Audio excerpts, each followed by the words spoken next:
No worries. So as we go through different participant, it looks like most of you has some IT background. Maybe few people might not, but most of you has some IT background, and looks like you might have some information about Salesforce. So the today's session is basically, as the name reveals, that it is more for the understanding. And however, the Salesforce itself is a huge platform. We'll talk about a couple of its sections. How does it basically divided, but our main focus is about the admin part of it. So what we're going to do is basically, first of all, we'll try to establish what is Salesforce, what is CRM, how does it influence our economy, how does it basically interrelated with multiple businesses that we see today, which industries are basically um, just a second, I have one question.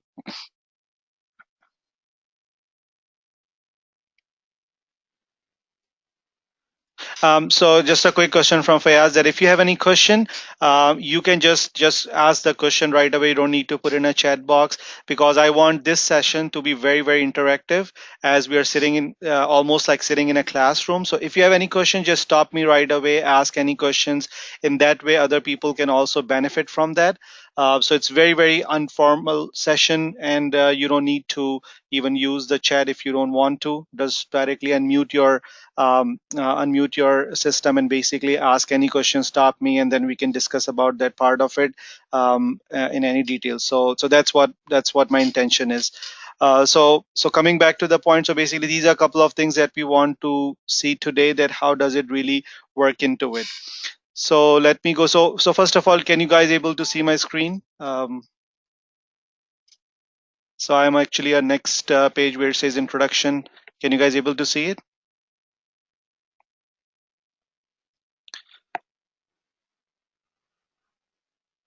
If someone can give me a thumbs up, or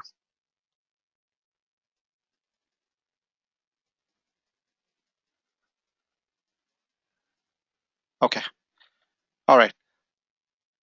Perfect. So, all right. So we just had an introduction. I will in the next slide, I'll also give my introduction as well. But we just have a quick introduction about the participants, so we can understand which fields and how they want to be related with the Salesforce. We got some idea about the professional background, and then now the next question comes in: why Salesforce? So as we heard from this different participants, that some of them are working either directly with the Salesforce, or they might be working indirectly, or they might heard about Salesforce and they are interested in getting into the Salesforce platform, either as an admin or a developer, in different cases. So we'll talk about it a little bit more.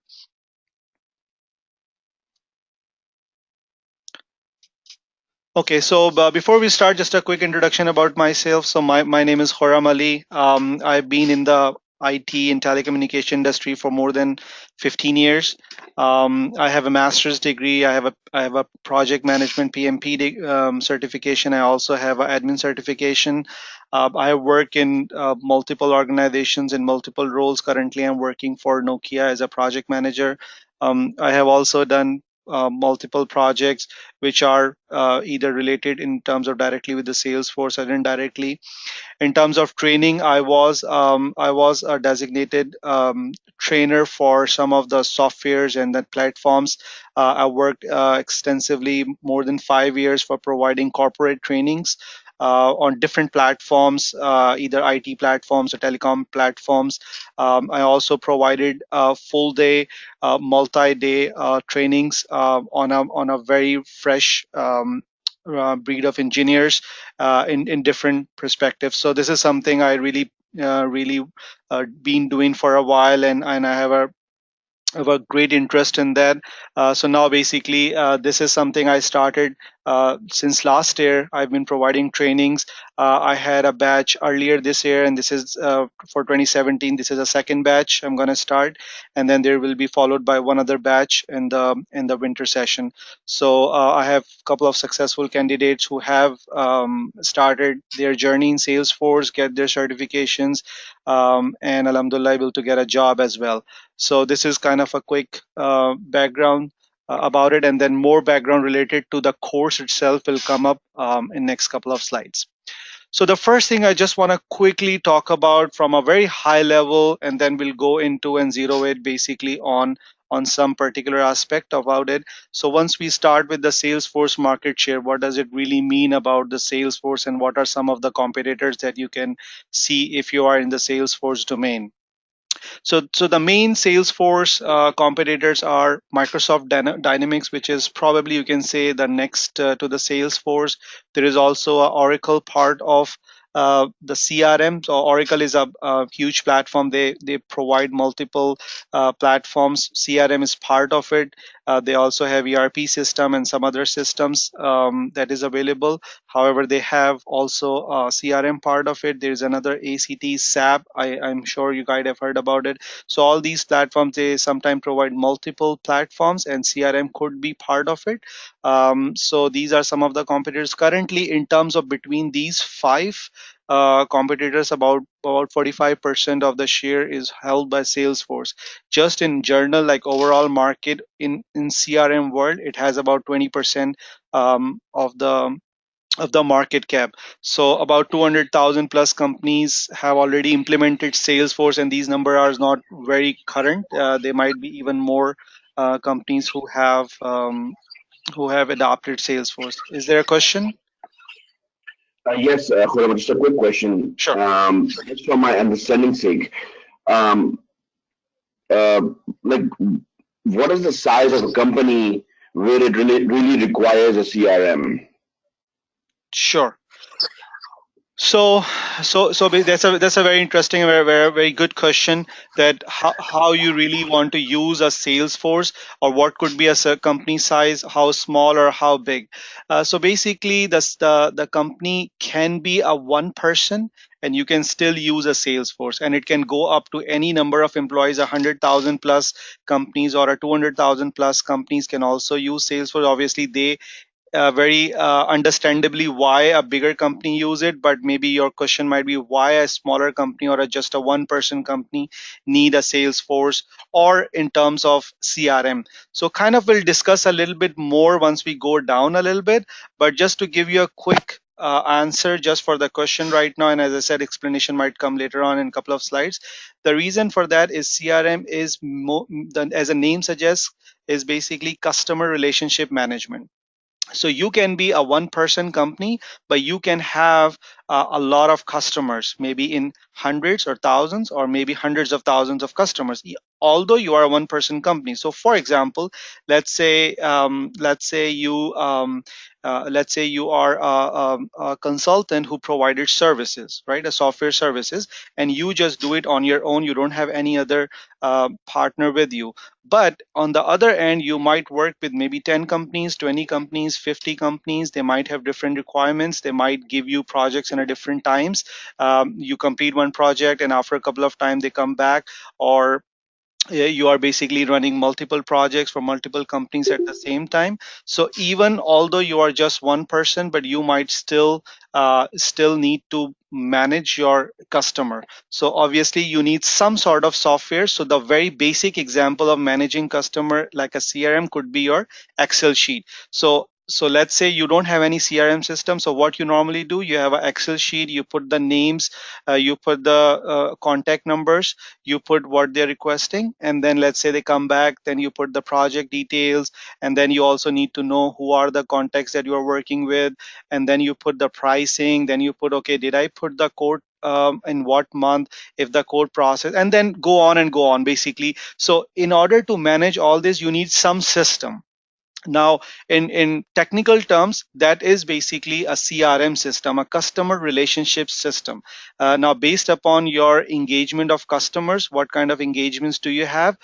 You can have a very complex system, or you can have a very simple system. So anytime where you need to have a documented and repetitive kind of information coming up, you need some sort of system. So obviously Salesforce is one of the CRM systems then that we will talk in more detail, but it can fit to a person who is running a single-handedly a company, and it can go up to a companies where you have hundreds and thousands of employees. So hopefully that answer your question.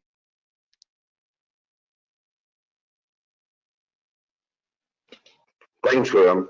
Okay. All right, so let's get to the next slide. So the in terms of Salesforce customer, what I suggest is basically you can also Google, or probably many of you might already know, but just a very high level, some of the companies that I can mention like Coke, Gap, Coach, Nike. In terms of banking, you have Bank of America, Citibank, Fidelity, State Farm. In terms of technical, AT&T, Cisco, Microsoft, Sony. In terms of entertainment like Hulu, Live Nation, Universal Pictures, hotels.com, price. I mean, the list is unbelievable. But the main thing to look into it, that you have all the different aspects of the economy is covered. So you can have retail, like you have our retail customers here, then you have a travel and hospitality, then you have communication, which is obviously different from the prior to, then you have internet and e-commerce, then you have a technology, then finance, and then the list will go on and on. Basically you have the medical part of it's a huge, so you have medical companies, insurance companies, hospitals. They all need to have some sort of CRM system in order to do it. And as I said, Salesforce is obviously one of the leading ones, and we'll very shortly discuss why is the leading one that is being used. So the first of all, we just establish a fact that this is not pertain to a particular industry, which gives you an opportunity to basically be a global ambassador in terms of IT. So, for example, if you're working on a IT on a particular platform, that platform might be relevant to one industry. In some cases, there are softwares which are very dedicated to the financial industry. Some softwares which are very dedicated to the medical industry. Some are very dedicated to technology in terms of Cisco or AT&T. Some of them are more retail oriented, but the beauty of the Salesforce CRM is basically it will cover pretty much all varieties of different businesses that can use, because this is more generic in nature, and you can basically adopt it, and then basically you customize it based upon the system. So we'll talk about a lot of customization which are possible and how it can be customizable. That's where we need people like you and myself, where you need admins and developers in order to customize the system based upon a particular business need. Even within the same business, each business behave slightly differently, so you might need to modify a little bit. So that's where the jobs and consultants comes in, where they can come in and help. Although the system is very user friendly, but it is still requires a certain degree of understanding of the system and technical background in order to do that. And I'll give you some more examples based on that, that why, if somebody has a Salesforce, cannot just do it on its own, or why do you need a certification, or why do you really need to know about Salesforce to use it if it is a user friendly system. So we'll talk a little bit more detail about it, but this slide is just give you and establish a fact that this is a software where you can see yourself working in maybe one project related to a banking system. The very next project, you might be working in the healthcare department. The next project very next to it is maybe in a very high paced IT industry itself, and then you could be working for a hospitality or a hotel business system where you are using the Salesforce platform. So this is a good platform you can work with, and based upon that, you can already start thinking about it. That in terms of location and in terms of concentration, for example, a lot of people have to move based on where job locations are. So, for example, if you are basically related to a bio industry, there are particular hubs where there are a lot of jobs. So for example, New Jersey, like San Francisco, maybe part of Maryland, maybe there are some other Boston areas where there are a lot of pharmaceutical companies. So if you belongs to one of those industries, you have to kind of move in certain areas. Similarly, if you belong to a industry where it is spread out throughout the US, and you have you want to a profession where you don't have to be very limited because of the nature of the work you are doing. Salesforce is a really good option because pretty much it can be used in almost all different varieties of the work. So let's say if you're planning to move to a different state, or in the state that you're working and your current job does not have a lot of opportunities, this is a good platform to get your expertise in, and you can able to get a decent job in the area where you want to be or you are intent to basically live in. So that's one of the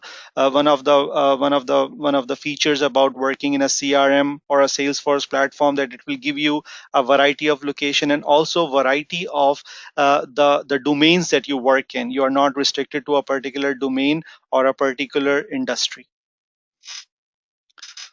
All right, so continuing to the same one, just put all those in a little bit bold fashion. So hospitals, telecom, financial institutions, sports, media, pharmaceuticals, IT, call centers, constructions, and the list will go on and on. And especially for the folks, I know some of you belong to the DC area. There are a lot of like a government is also pretty big on Salesforce and some other CRMs, and there's a separate division for Salesforce that work for governments, and there's a lot of jobs in government sector, and especially, I mean, there's one um, I would say concern for IT professionals is a lot of jobs being outsourced to different companies, and obviously Salesforce cannot be excluded from that fact. However, there are jobs that are very sensitive, or the data is very sensitive, where at times the companies or institutions, or especially government, do not want to offshore the work. That's where you got even more privilege, because if you are in the region, or if you are working, if you are local in the market, then obviously they need to hire people from the local market, because they don't want normally to share the data which is more sensitive in nature. It could be IT, it could be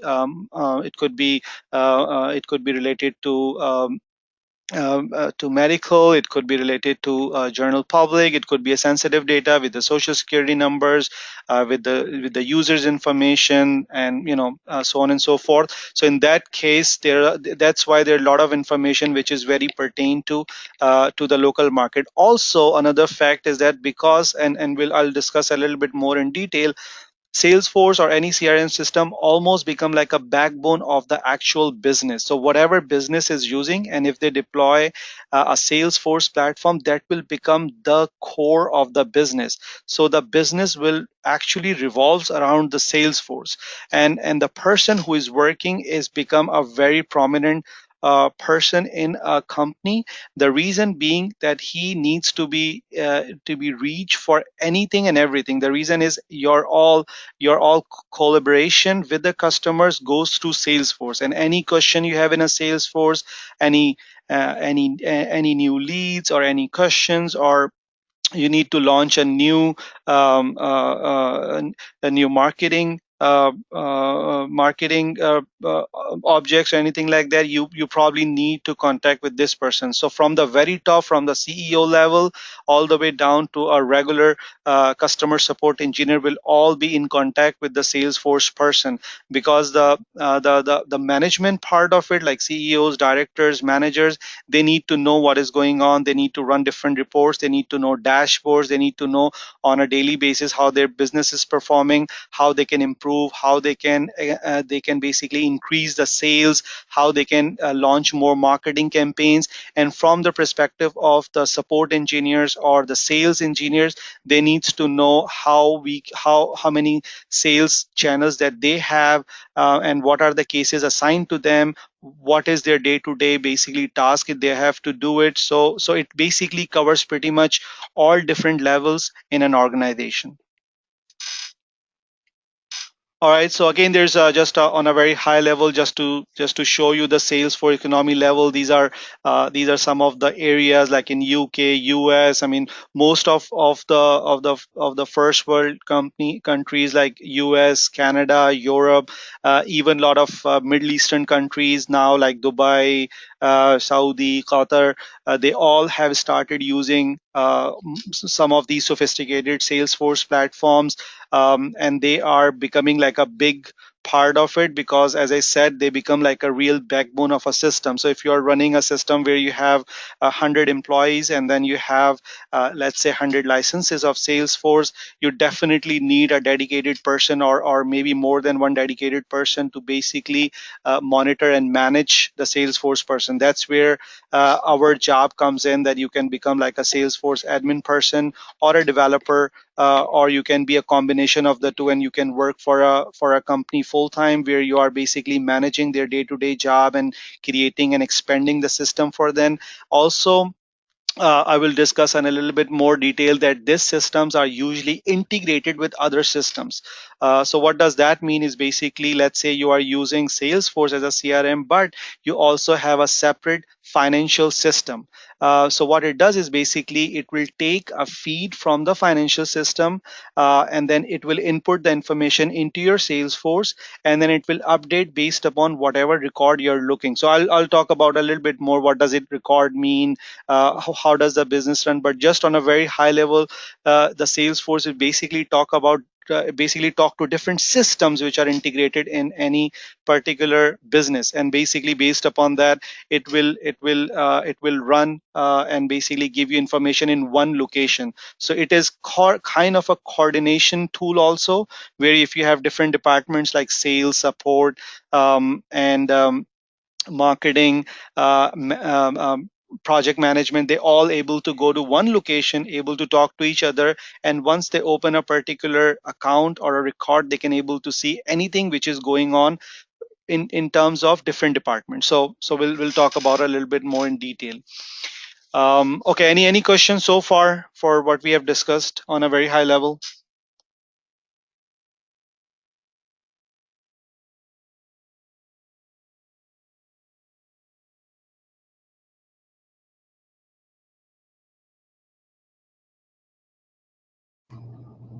I have one quick question. This is positive. So from from from engagement standpoint, right? If you are starting a CRM solution for someone who's starting off to cover their sales piece of business, for instance, if we would want to use as a sales solution, but we are a startup company, Sure. let's say, giving example, I, I in past have tried. Maybe it was might not be the right approach, but um, how do they work in terms of pricing and so forth? It's not that it's not that easy. They're different. They want you to get different modules of it to really make it work, like having to have the listing, the amount of listing that will be sufficient for initial start off, and then the modules that you need to make it work. How does it benefit, and if it can benefit cost wise later on, if you can give it a little bit of what is it, who is it good for? Can someone that's a startup with a single owner, or a group of maybe 5 people investing starting off, would that work for them? What sort of um, you know financially, how much do you really need to have need to forecast for a year to start off it? Sure. Sure.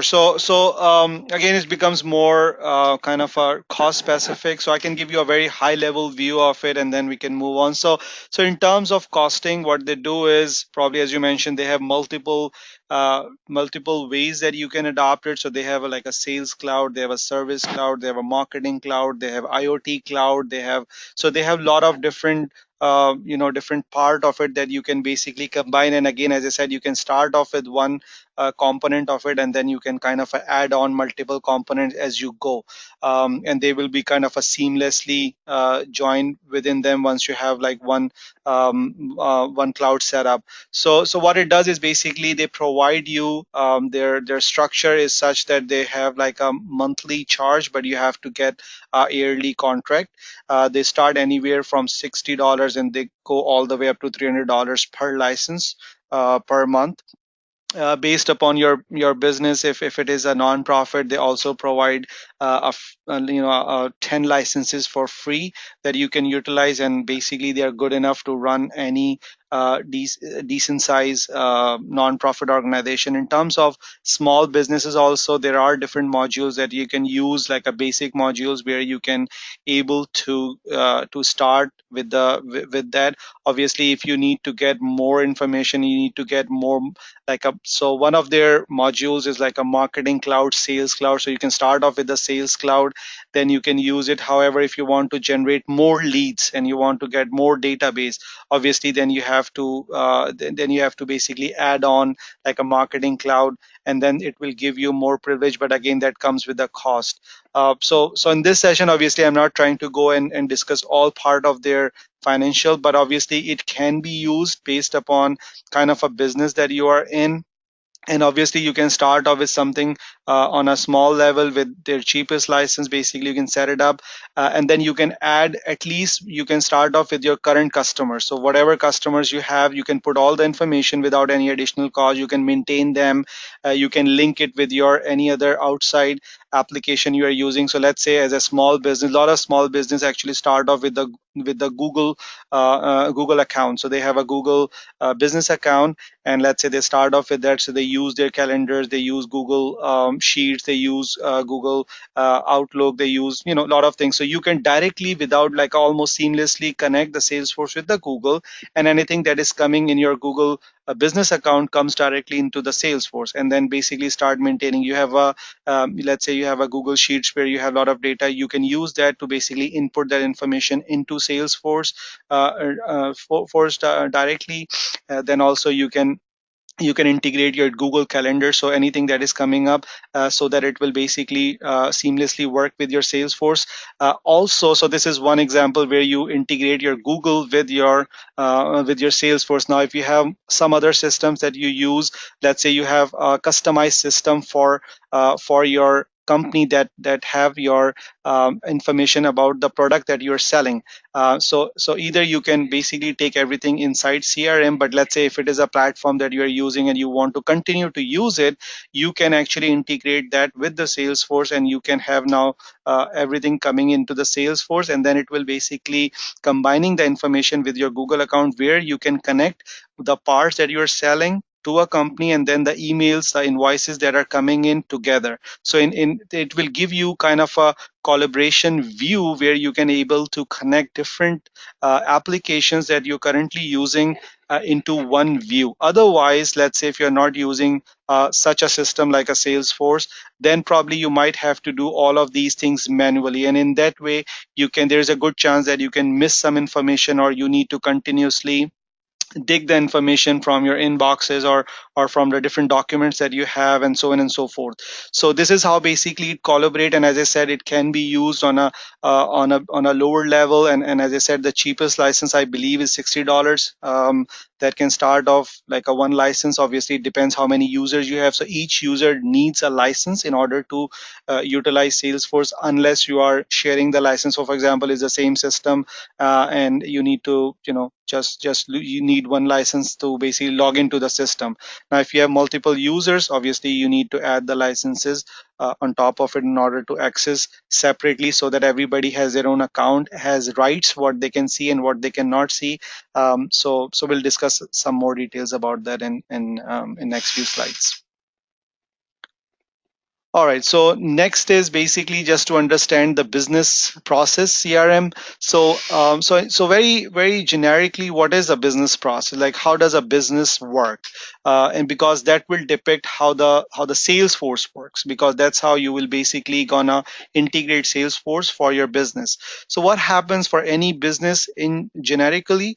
Obviously, there could be exceptions, that you have a pre-sales department where you are reaching to your customers in order to make them a customer. So you have a pre-sales engineers, you have a pre-sales, you have a sales department who are basically doing cold calls. You have different marketing strategies. You are either doing commercials, you are you are reaching out from in different ways, from Google ads, you have a LinkedIn post, you have Facebook, you have Twitter, whatever medium you are using, you are trying to reach your customers and you are trying to engage them so that if they need something they can come to your business. So that is all come under pre-sale. So that is one of the uh, sales area which is very very helpful when you are using some sort of CRM. And obviously, we are talking about Salesforce. So Salesforce obviously started from this model where it was basically designed for the sales, and then they basically expanded over time to all these different technologies that ultimately being used by a company. Once you have pre-sales, you somebody contact you that okay, I need your product, that becomes your a potential client. It's not a client yet, but become a potential client. So it's kind of a lead. So we will use this word in coming future. So lead is somebody that is kind of interested in your business, maybe looking in different product, not necessarily your product alone, but he's interested in one of the product that you're offering, and he might be interested in your product but is not basically sold out yet, but he could be a potential customer. So for that customer, what you really need, so if you know somebody is interested, obviously when you shop around, when you even look into online, first thing they try to get is somehow the information related to you. Can you please give your phone number? Can I get your email address? Or in most cases they try to log in through and get the basic information somehow so that they can able to reach you, so that they can give their material to you, they to try to show off their product, or somehow to get engage you more personally so that they can sell their product. So you need a contact information. As soon as once you broadcast on a higher level, you trim it down to particular contract context, and then basically if they really like your product, they buy it, then you actually deliver. So your delivery department will comes in. Then let's say if you have something that you need to install or provide the services, you provide that. And then everything is completed, you got your PO done, everything is completed. But in some cases you also have a after sales support as well. So you provide, let's say you're providing you're selling a car, you sell the car, they buy a brand new car from you, but then they provided after sales services like a free oil change or something. Or they say okay, you can come for the services, you can come for cleanup, you can come for whatever that is, in order to get you engaged with the system so that the next time you need something related to that particular service, they can able to service you without letting you go to the another business for that. So after sales is as important as the pre-sales, because in this case you already have the information, and all this information that you are using, this is basically used to get more services from the customers that you have the information for. So that's why when you have the information like CRM system and all these systems become very very vital in order to increase your sales. Because let's say you have 100,000 customers currently, they have either bought something for you or maybe inquired something for you, or maybe they visited your web page, in any shape or form they kind of are contacted with your business, and you have their basic information in terms of either their phone number or email address. So what you can do next time when you have a new strategy or marketing technique, you're sending it out, you're basically able to send it to all these customers. And they can able to see what you're offering.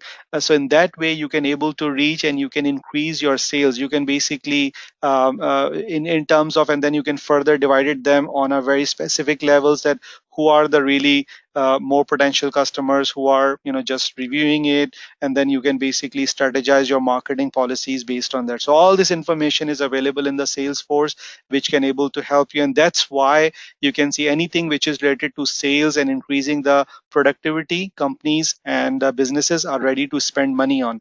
That's why the Salesforce become or making so much money, because anything that pertains to increase the sales or increase the business, businesses are open to invest. That's why even in terms of jobs, these jobs are getting more and more in demand, because once they deploy Salesforce, then they need people to manage it, optimize it, increase it, and so on and so forth. So in that case they can able to get more and more business.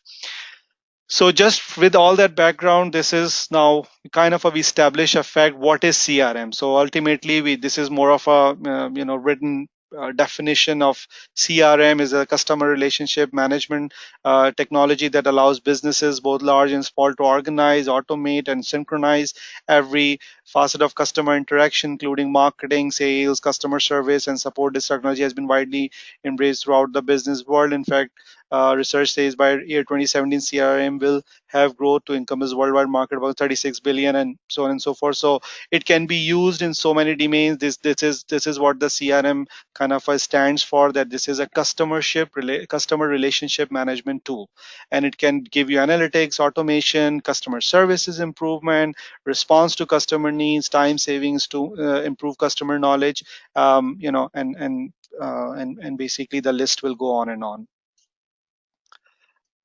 All right. So I'm kind of just, going through these slides a little bit faster so that once we cover everything, then we'll take more specific questions or try to show you the Salesforce platform as well. But this will just to establish a little bit background about maybe the things that kind of important for you. So in terms of, for just for understanding that where the Salesforce is using, especially for the folks who might know Salesforce but not really know, where does it really use.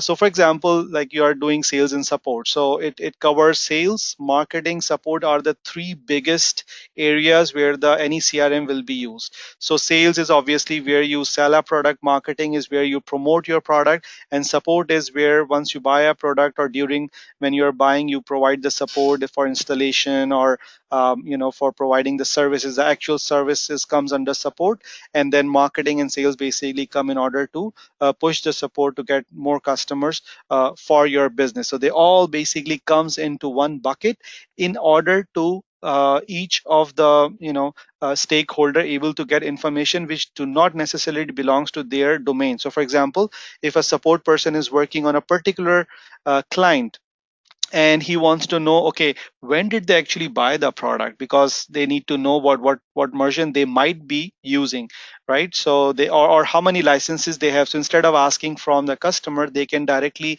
if they're using a Salesforce, they can just go to the customer information and able to see, okay, when did they buy the product, how many licenses do they have, any other related information that they're looking for.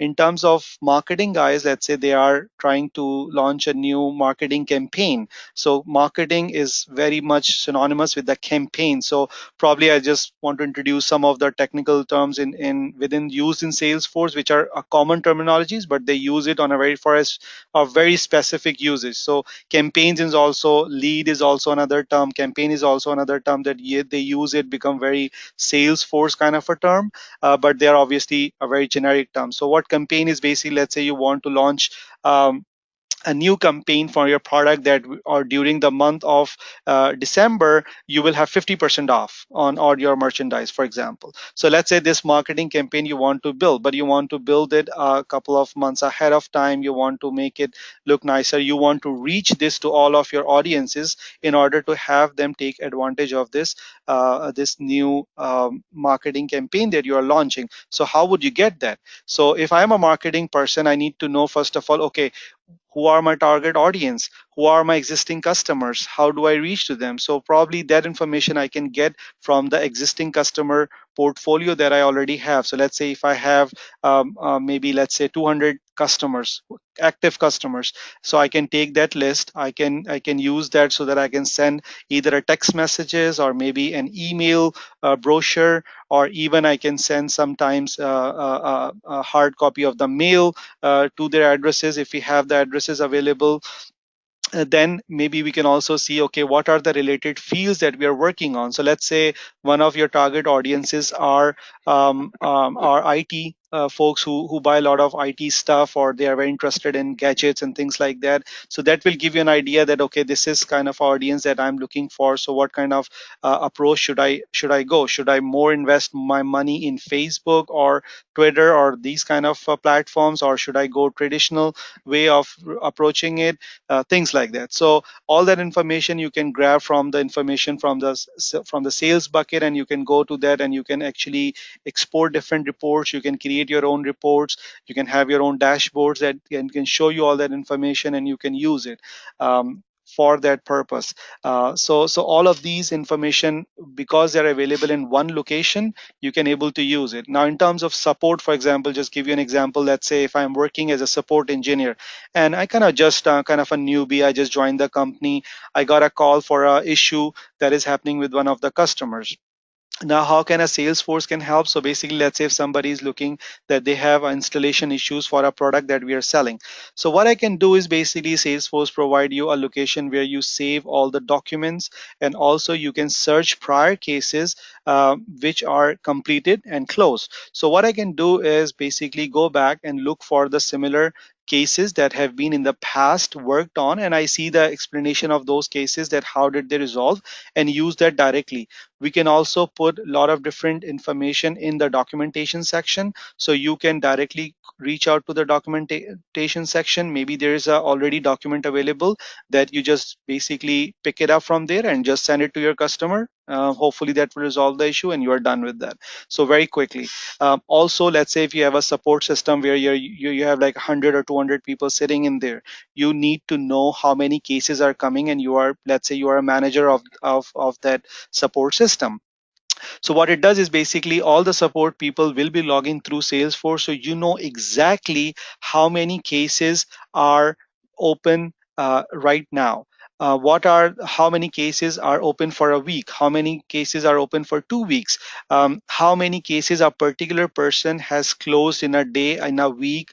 So you can basically know the performance of each person. You also need to know how many cases come up in a day, in an hour. How maybe if we have a lot of delays, maybe we might need more people to hire. So it can give you a view of forecasting that okay, we might need to hire more people, or we have a lot of wait time. What is the resolution time? So how do you get all this information? So Salesforce basically logging all this information. So if somebody comes in, they log it, they create a case, everything will be in one location. So once they close the case, the information is actually there. If it is open, then information is there. So you can basically run different type of reports, dashboards, and on your phone or a mobile device or a laptop, whatever you are using, you can able to see on the run.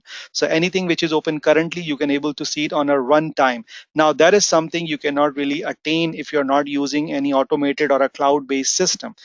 There are systems available. There are a lot of customized system that people use, but not necessarily they are cloud based, not necessarily they are running in a current time, and you can get information that quickly, because the reports, usually the systems that I worked with in the past, you have to make customized reports which normally require some sort of software intervention, that you need to write a code for creating a particular kind of a report or a dashboard. In Salesforce, they make it very easy to do. So you can, any person who is using as a basic user of a Salesforce, they can go in and they can basically use some filters that okay, any case which is open, assigned to me, this is the time period, show me all my case. It will just show you. You can export the report. If you're a manager, you can say okay, for this particular day or a week, I need to know how many cases are open, how many cases are closed. Just run the report, boom, you get a report right there. And you can keep running the different kind of reports that you need to. You don't need to ask anybody to do it. You can also, if you have a particular set of reports that you need every day, or on a certain periodicity, you can just schedule those reports. So every morning or whatever time you choose, those particular scheduled customized reports will be in your inbox, and you can just open that and review it. Lot of good features available. As I said, is very intuitive and very easy to use, and is very custom friendly, and it can do a lot of things that you can imagine that you want to do for your business. Any questions so far that we have discussed? I know I have now covered a couple of topics.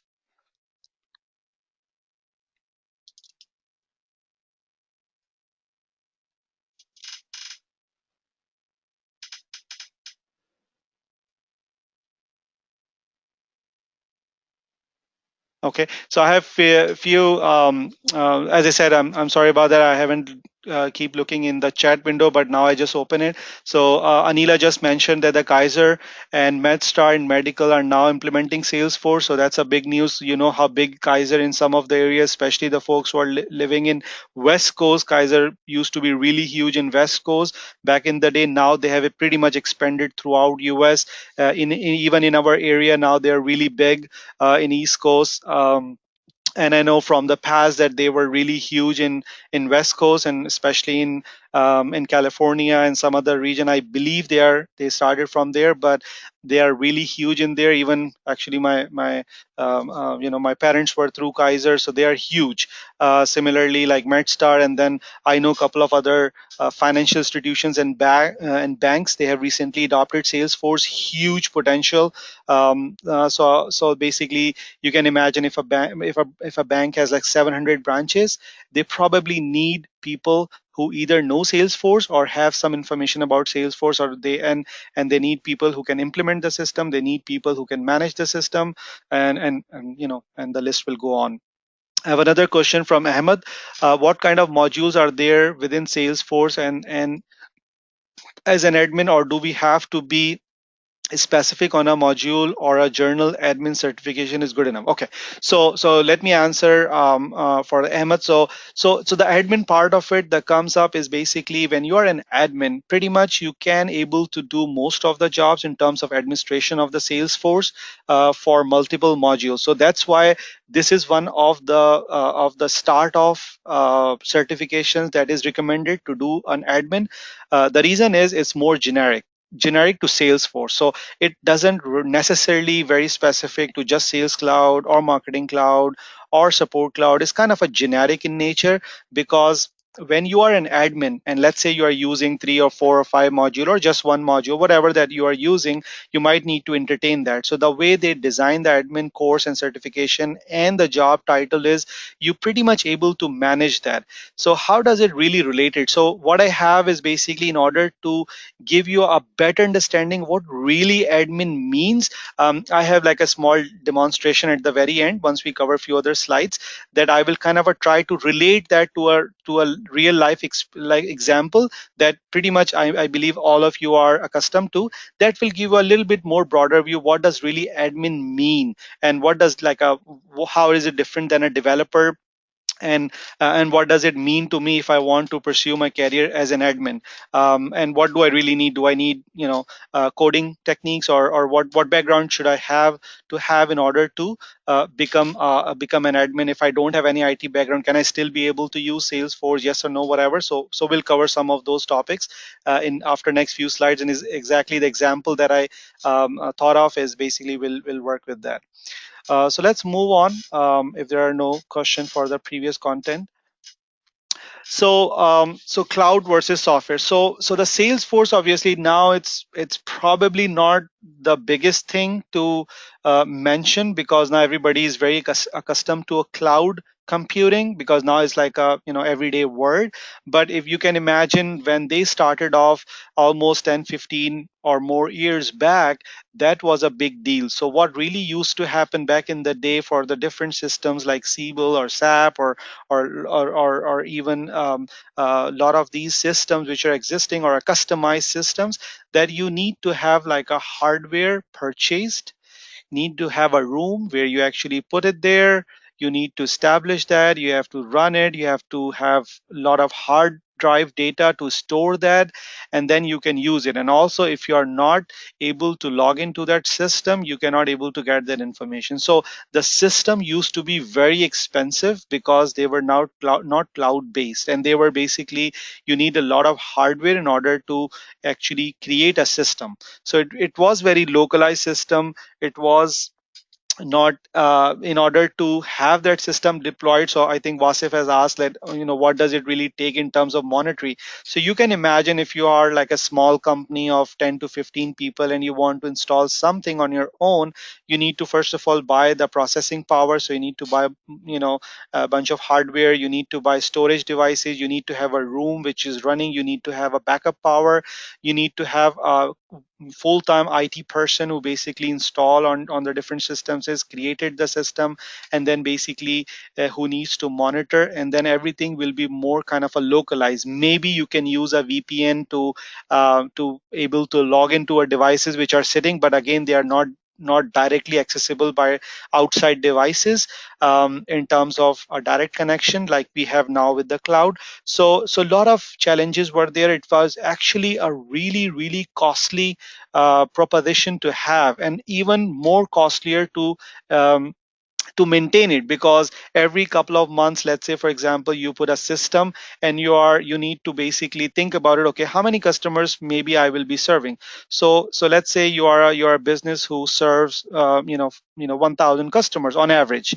However, there are times where you have a certain months where your 1000 customers become periodically, just for those couple of 3 months, become like 5000, and then again for the rest of the year, the rest of the 9 months, they just still be like 1000 or less customers. Now you need to basically buy a hardware and softwares in order to match the maximum, like a 5000.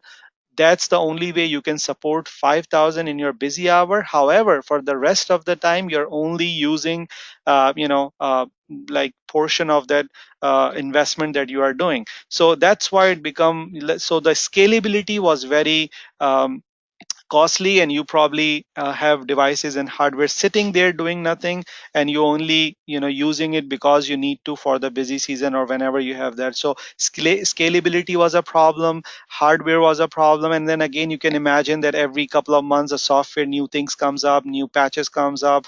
You might have new software, you have a new version, so you need to install and keep up with that, and you have to do all those patches, and you have to do all those things. So you need to have a more than one person basically in order to just to maintain the systems, adding with the hardware costs, adding with the components that you have. So it's kind of a very expensive proposition to have. Now that's where the cloud computing comes up, and you can able now these systems, like for example Salesforce, the main reason why it become a very distinctive CRM is because they were almost the first one to step into the cloud world. So what they did is basically they basically see the problem that how expensive is that. They created their cloud system, and what they started offering is just a license that you can buy, and all of these things will be taken care by them. So you can just buy a license, and you can log in, and that's it. You just need a browser, you just need a laptop or a computer,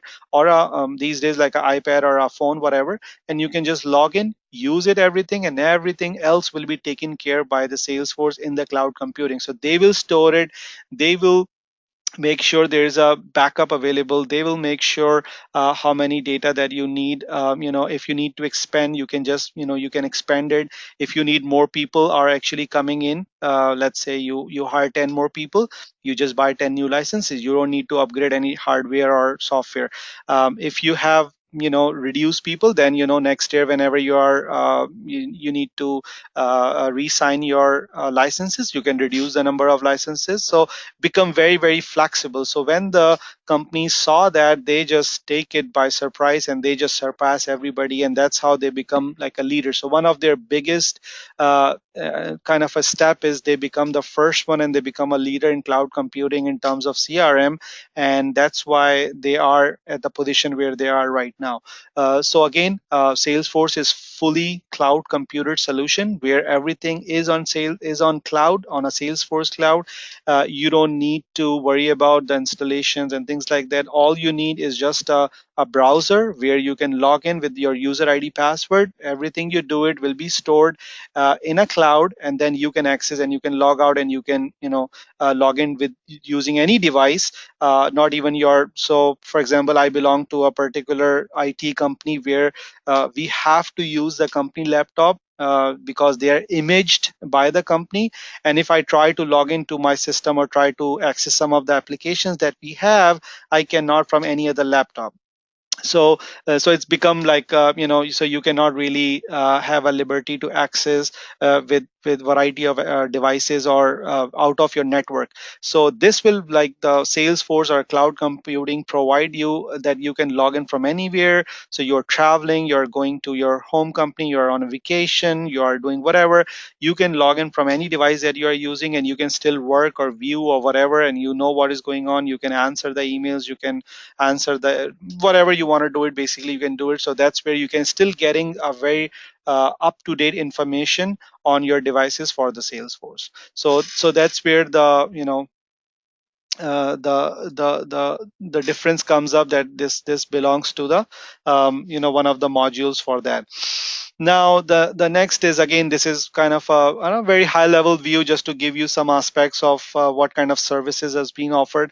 So there's something called IaaS, PaaS, and SaaS. I don't know if I'm sure some of the IT folks already know about it. So basically, these are three different kind of approaches to a IT solution. So either you can have the first one I would like to mention is IaaS, which is an infrastructure um, infrastructure as a service. IaaS stands for as a service. So if you have infrastructure as a service, which means that somebody will provide you infrastructure, so you don't need to buy your infrastructure, so you can just pay for the infrastructure that you need on a particular time, and use the infrastructure and develop and do whatever you want to do. So for example, you are working in a pharmaceutical, and you have a new drug ready for testing, right? And you need to run 1,000 hours of processing. Okay, so let's say if I'm the manager of that task, or if I'm managing that particular thing, what I need to have is I need to have a processing power that will run for that 1,000 hours, and I need a very fast processor because this is very, very complex processing.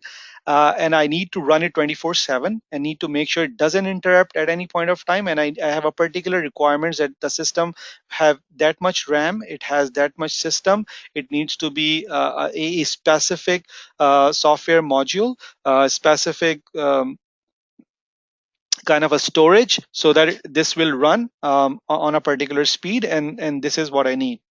So if I'm not using any IaaS system, I need to actually buy that hard piece of hardware and basically use it, and probably I might not need it for a really long time. So this is kind of an investment. I don't really want to do it. So what they come up with nowadays is, like, for example, the best example is Amazon. So you probably heard, pretty much everybody heard about the AWS services. Is almost a very hot topic these days. So AWS is basically Amazon Web Services provide you the hardware. So what they do is basically you can go to the AWS, you can sign up, and you can choose whatever you want. So let's say you need the most fast paced computer. Obviously, the price per hour will be more based upon what kind of system you're using, but they almost go up to an hour, or like almost like sometime you can bid on the minutes also. So they have a lot of options that you can do it. But basically you can buy the processing power, you can buy how much RAM do you need, how much storage do you need, and then you can basically start your work and just do whatever you want to do it. And once you are done, basically those resources go back until the next time you need it. So this is called infrastructure as a service, where somebody already installed the infrastructure. So what AWS has done, because they have to have these data centers around the globe. Again, they have some busy seasons and they have some very dull seasons. So I believe, if I'm not mistaken, around 2004-5 time frame, the Amazon comes up with the idea that we have so much data centers available, and a lot of computers are not doing anything when there is a slow period. Why not kind of rent them out, and if somebody need it, they can pay a certain amount and just use it, and then whenever they are done, we can take it back. And basically during our busy system, we'll, whatever is available, we can rent out. If we need to use it, we need to use it. So that's how it started, and it just become a huge market. So AWS is, as I said, is a huge area where a lot of companies buy their computing power, and they use it, and they basically work.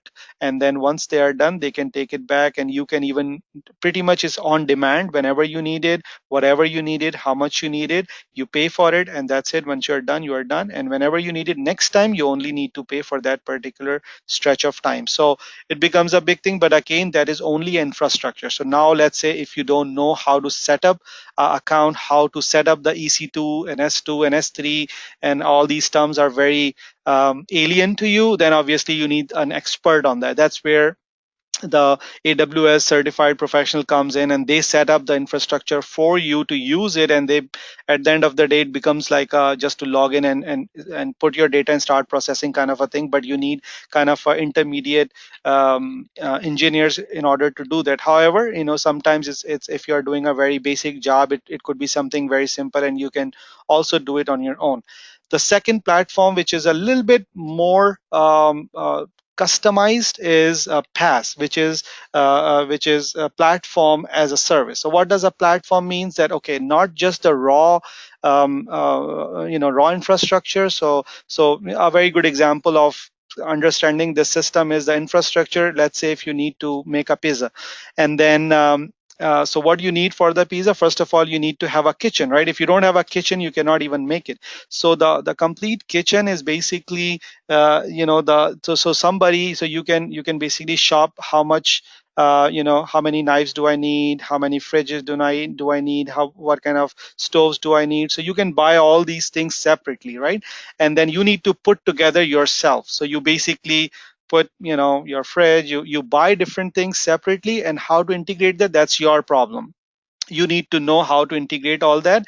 What you need is also your problem. You need to know what kind of fridge do you need, which capacity do you need, right? So if you have experience, you can buy the right one. Otherwise, you might not able to buy the right one. So as I said, not everybody is to that level where they really understand what kind of hardware do they need. So that's where this next platform comes in, which is PaaS, which is more like a second stage where everything is set up, your kitchen is set up, everything is set up, they're already providing you, but you really need to know how to cook. So you have all the hardware available, but you need to make the dough yourself, you need to put all the ingredients yourself, you need to know how to put the ingredients. So that part of it, you still need to know how to really cook the pizza, and how long do you need to cook it, and things like that. So that's where some of these platforms like Google app. So what is Google app is obviously there, you can have a Google app where you can download the app, is not part of it, but how to build an app. So obviously they already providing a easy way to build all that, but still you need to know the technique, the underlying software, that how to build it. Basically, let's say you are using PHP, or you're using any language that you really need to build all those applications, you need to know that. So that is still not very user friendly. You need to know a certain software technologies in order to build them, but they are kind of a easy. Hardware is there, software is there, you just need to know how to make the pizza. Now the third and the last step, which we are more interested in, becomes SaaS, which is like a service as an application. Now services, you just go in any of the pizza shop, and you said, okay, I need a large pizza. So they just bring a pizza to you, and you just basically start eating it. So that's where the SaaS comes in. So somebody is basically doing everything for you, and just making a pie for you, and it's ready for you to eat it. So you can directly just start and having the actual work that you need to do, which is for example, in terms of Salesforce, start using the application. So you don't need to worry about the hardware that you need, you don't really need to worry about the software, you don't need to like basically build a system, but you can directly start using it. So when I talked about in like a couple of slides back that you need customization and all that, obviously that comes in. But if you have a very basic model, then obviously you can just use it as is. This is available, you just need like a few trainings in order to start using the system, and you can use the system as is. Now If you really want to customize it, if you really want to have a feel and look and the functionality that you wanted, obviously you can customize as much as you need. But it does come in a shape and form there where you can actually use it. And for that very specific purpose, I will show you an example of our Outlook that I'm sure everybody use it. How does it relate to kind of a Salesforce? Just to give you a background, especially for the folks who never use Salesforce, or kind of they don't have idea what Salesforce really means to them. But basically, in a very basic fashion, it is kind of a ready-made stuff that you can use it. However, you can still customize as much as you want. So hopefully that might have give you an idea what does these couple of platforms really mean.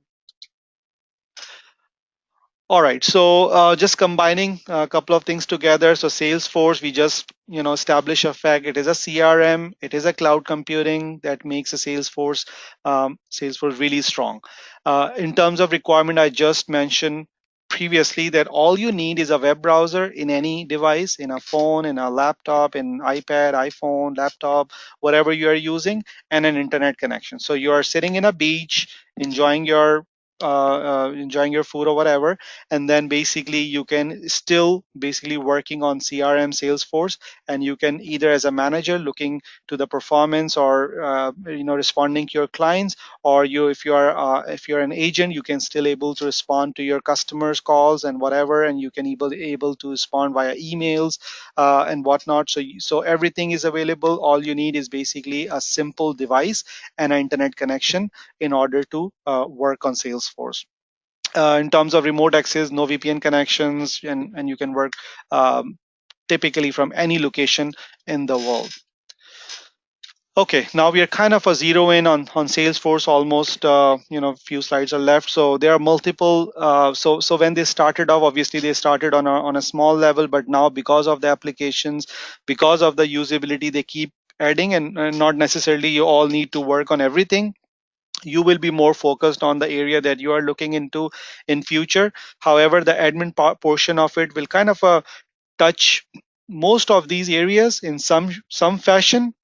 So you can have kind of a bare minimum information about everything, so that whenever you work as an admin, you have some idea about everything. And when you kind of a more specialize in a particular domain, then you actually get more certification. So admin is kind of a start off certification where you can get kind of information across the board. So you touch pretty much everything on some of them more, some of them less.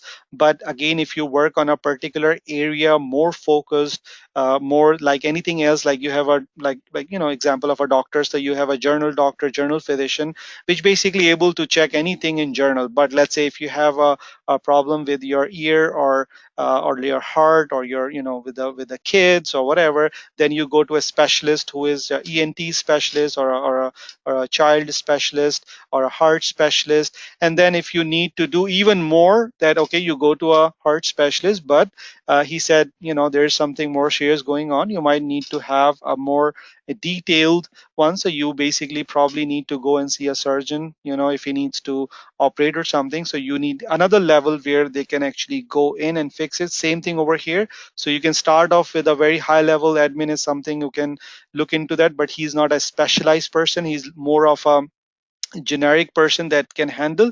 But if you need more specific, and obviously as a general physician, if in terms of their salaries, they're almost at the lower end. Now if you go a little bit more advanced and you focus on an area, you become a ENT, or you become like a heart specialist, or whatever that is become a little bit more higher level, because you're special.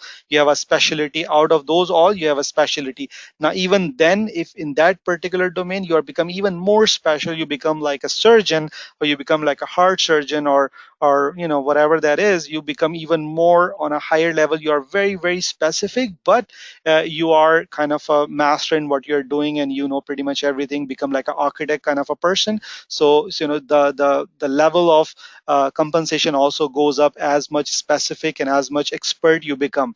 And that usually driven by the initial exposures that you have. So let's say you get a job in sales domain, you're working there, obviously you are trying to get more information, maybe certifications related to that, and then you go on to that path and you become like a sales certified, you become maybe a developer, you also become, ultimately the goal is to become an architect. So the architect is somebody who's very very specialized in a particular one, and there are multiple ranges of architect that you can become. And you can become like a sales, you can become like like a development arena architect, or you can become more of a consultant architect. So there are multiple domains that you can go into, and every couple of months they come up with a new area where you can focus, because the way it is being growing.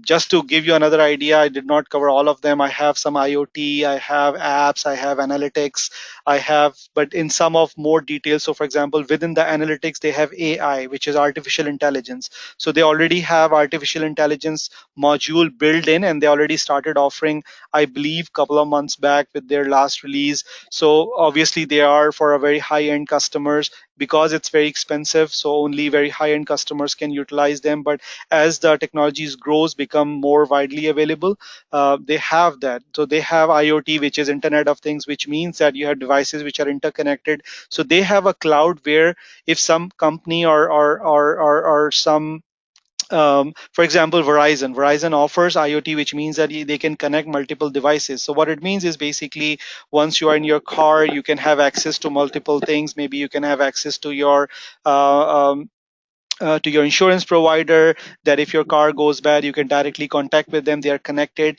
Maybe you're connected with your home.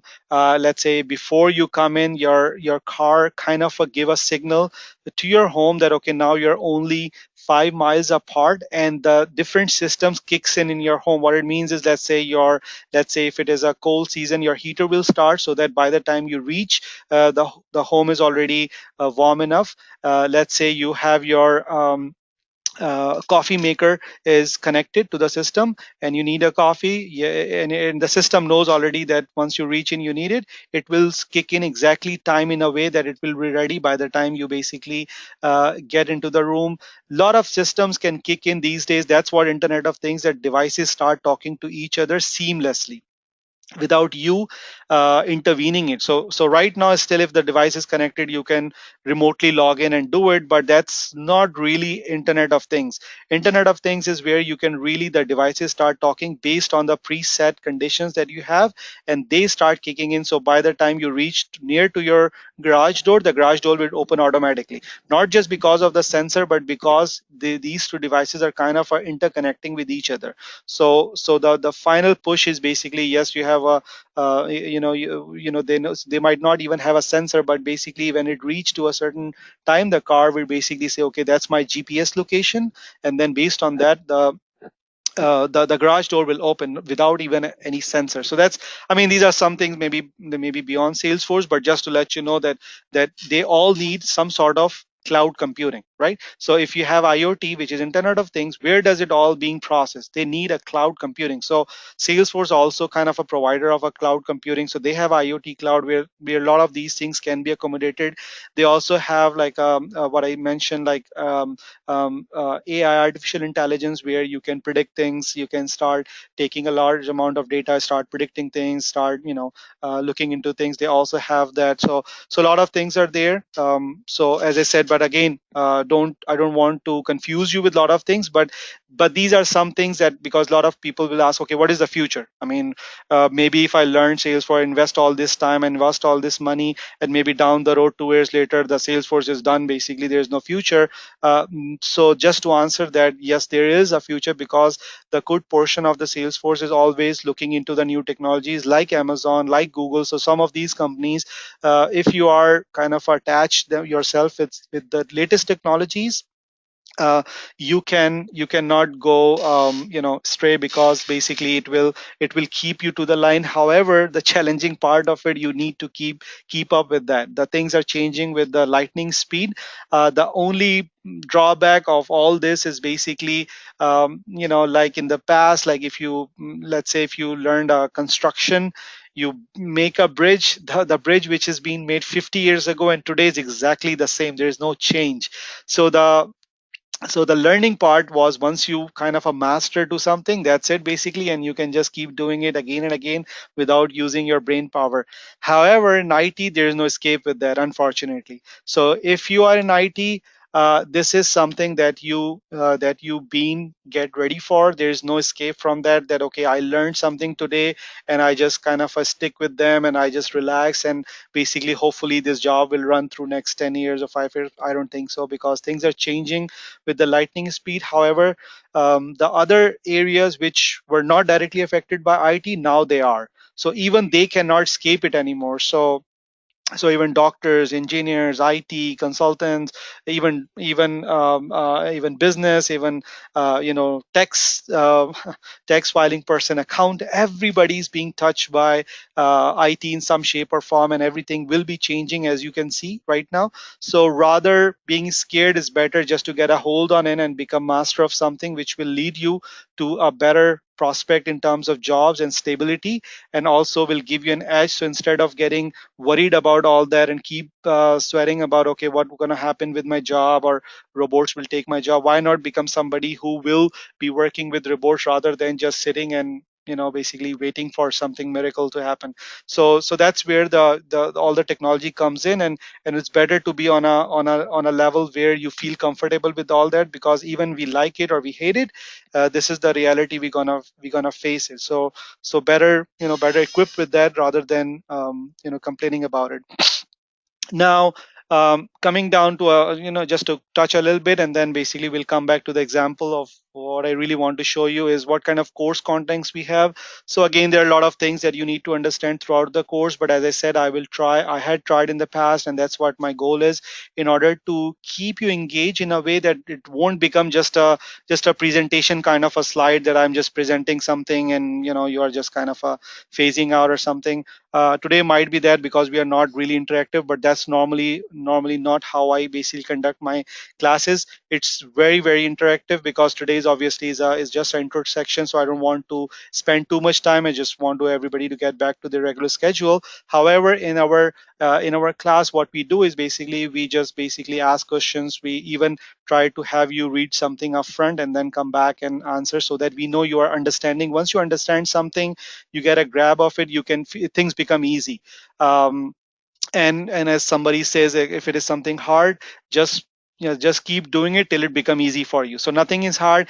A lot of people ask me, okay, how hard is that? I don't have IT experience, I don't have any experience in the CRM, things like that. So for all of them, just to let you know that this is the platform that at least you can start off. It doesn't require a hardcore coding experience, or even within the admin you might not be even coding at all. That is the platform where at least you can enter. And obviously, if you want to progress, if you want to be in elite in that particular domain in IT, obviously you have multiple steps to take to become to that level.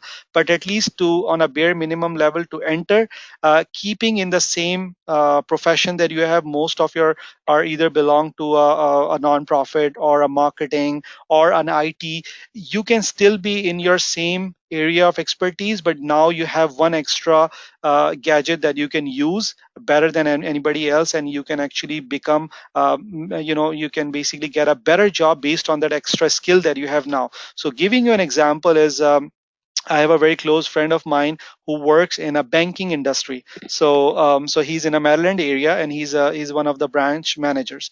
Recently, they have, I think, as Anila mentioned, a lot of companies have recently in our area of the Washington D.C. and Maryland area has start. These are big names, not a small name, big names where you can have thousands and hundreds of thousands of customers and people who might be as an end customers. So they have basically start using Salesforce. So now what he mentioned to me, that every application which goes out, which has nothing to do with the IT, it could be a support person, it could be a person who you work with as a regular teller uh, responsibilities, or a branch manager or a divisional. If you have some sort of Salesforce experience, that is become counted as an added skill. So if you have 10 candidates and two of them have actually Salesforce background, they might pick you up right off the bat, because that's the system they are now about to implement, and everybody in their bank needs to be using it. So they need people who already know Salesforce so that they can help their other peers in order to come up with that, things like that. So similar with all the other businesses. Let's say you're working in a nonprofit. Now you either your current nonprofit is deploying the Salesforce, or you're moving to a different nonprofit where they do have a CRM system. Even if it is a different CRM from Salesforce, like a customized one or some basic one, you still have more knowledge that you can offer.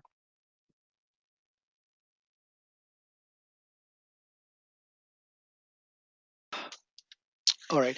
And I know one of you is also belongs to marketing.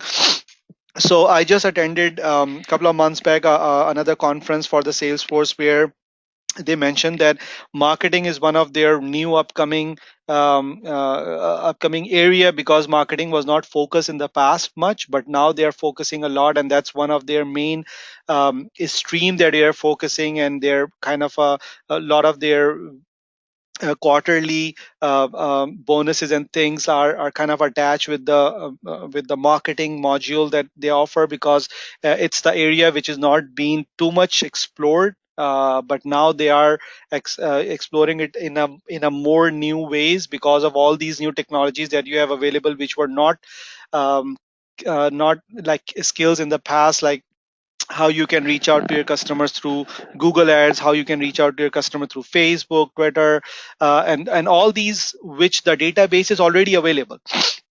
So let's say Facebook, as soon as you sign up, they have so much data available. Google have so much data available. Salesforce have so much data available, because they are installed in so many organizations already. So now they're kind of come up with a model where you can utilize this by paying a small fee and use that big of a system in order to push your system to the next level. So marketing has become very hit. If you want to go in a YouTube and start looking into marketing cloud and see what they're doing recently, you can able to appreciate that how much focus is on marketing, because the sales support is already being established, is widely be used, is already number one. But kind of a new areas, which is IoT, marketing, and artificial intelligence, is the areas where now they're focusing more in order to basically do it. So now I'm gonna basically move to an example just to show you. But before that, any questions so far? I know I've been talking for a while, but I mean, any questions that you guys have?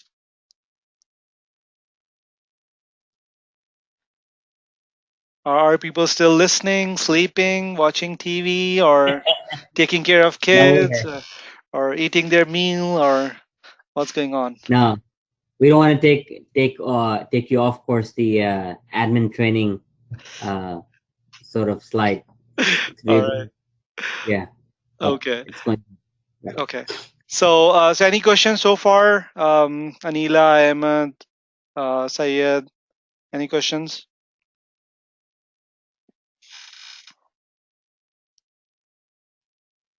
Okay. All right, so no questions. So let me continue. So what I'm gonna do is basically let me open up my inbox, and basically just to show you something, just to give you a very brief example, especially for the folks who are not familiar with the Salesforce, and probably I'll showing up Salesforce next once I show the inbox, just to kind of give you an idea what really is the Salesforce. So let me give me 2 seconds so I can.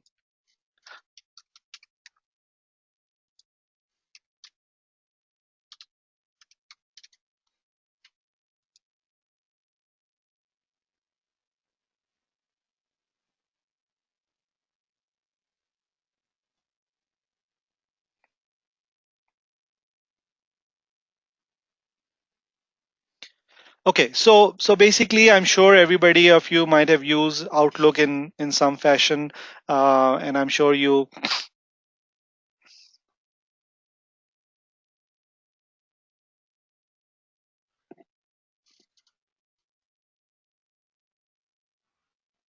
Okay, I'm just.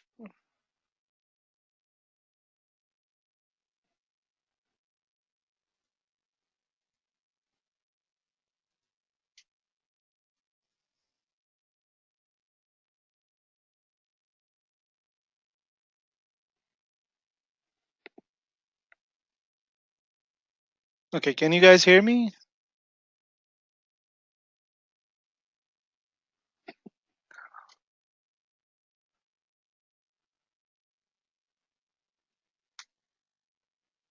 Okay, can you guys hear me?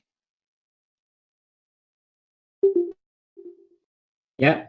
Okay, sorry, I think I lost for a few minutes because I tried to connect a VPN in order to show my Outlook, in order to show some of the messages. But I think if I connect to the uh, my Outlook to the VPN, it just disconnect my voice. So anyway, so I try to see how can I show you. But just to give you an example of the Salesforce admin, right? So what is Salesforce admin? How does it really work?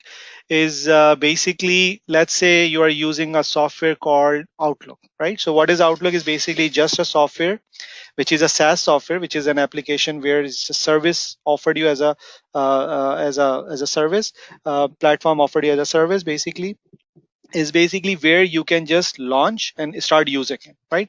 So on a very basic level, if you download Outlook, you can just start sending emails, receiving emails, right? That's a basic functionality. You can do it, you can reply to all, and you can basically good with that. Now let's say if you're installing the Outlook on a machine for the very first time. I'm sure if you have done that, it has some technical aspects of it. If you want to see what kind of server you need to connect, like a POP, SMT, whatever, you also need to know where you are saving your PST files. You also need to know like the licensing module. You need to know your license. So what I'm saying is basically you need some information in order to even install and really work your Outlook in your machine.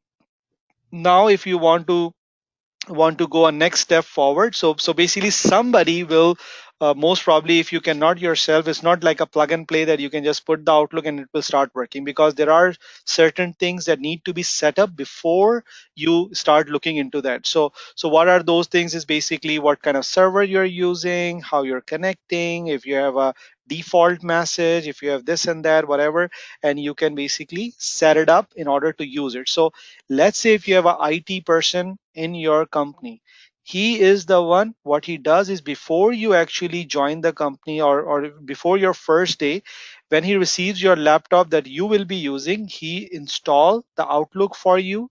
He takes care of the license. He also makes sure you got the appropriate license, because there might be multiple license. One is for a particular reason, one is maybe a high end license, whatever that is, if there are multiple layers of license. So based upon your job responsibilities, he will pick a license for you and he will install in your machine. If you're let's say if you're using Outlook, I'm sure you can understand there is a capacity that you need to have. So how many messages you need to have able to store. So he needs to make sure you have enough capacity assigned for that purpose. So your, let's say you have so many messages comes up, let's say 1,000 messages comes up every day. So you need a lot of space in order to save all those messages. So you need to set aside accordingly space where all these PSTs will be saved. Then let's say if your web browser is something which is connected to the cloud as well, he need to create a space on the cloud in order for you, in order to basically access your emails through a web browser. That's another portion of it. So what I'm trying to say is such a simple Outlook, which is just do your email back and forth. In order to properly set it up, you need a person who knows how to do it, like an admin person. So that's the administrative jobs that he will pick up the software for you. He install it based upon your requirements. He will provide all of these things. So when you start your first day, your email is all set up. You can able to log into your web browser which is connected to your Outlook, and able to see the emails which are stored on the browser on your cloud.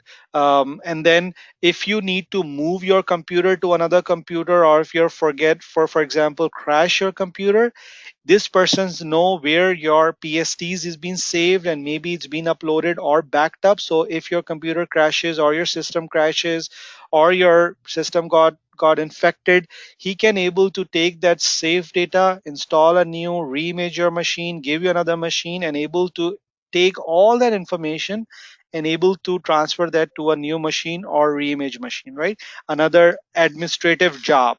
Now let's say everything is going good, you start sending emails back and forth. Now you need to set up different folders. So for example, if you see my screen, I have multiple folders here, like Outlook, Sandbox, Traveling, Tools. These are all folders that I made for myself.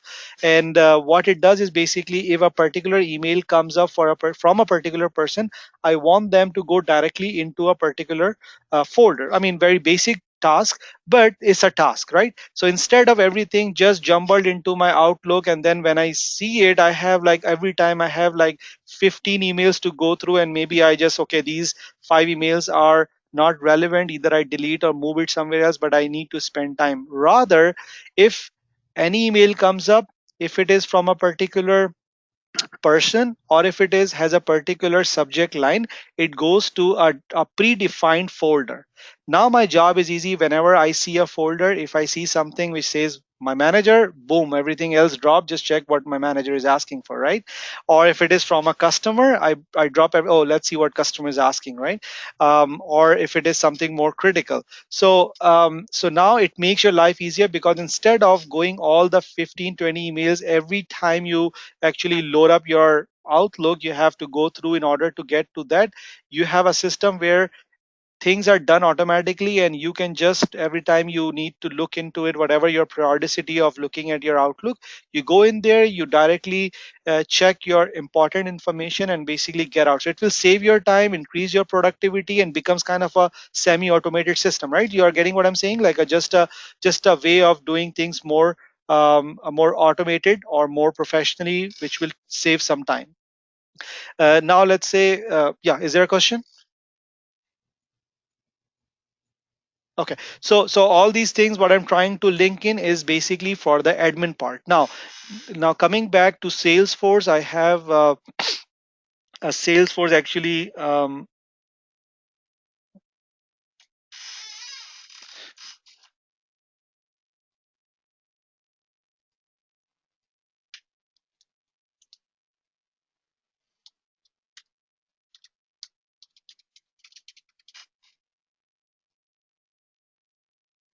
Okay, just a second. Let me get my password.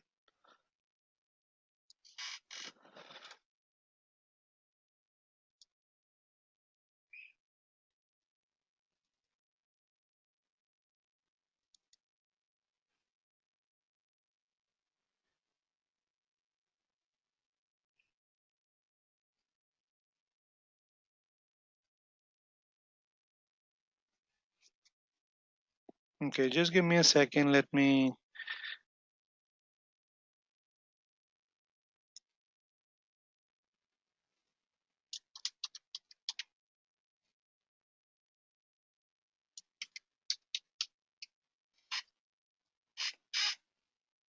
Okay. So now let me log in into the Salesforce. So I will come back to the structure, but basically what it is basically, before you go in there, this is like a Salesforce platform.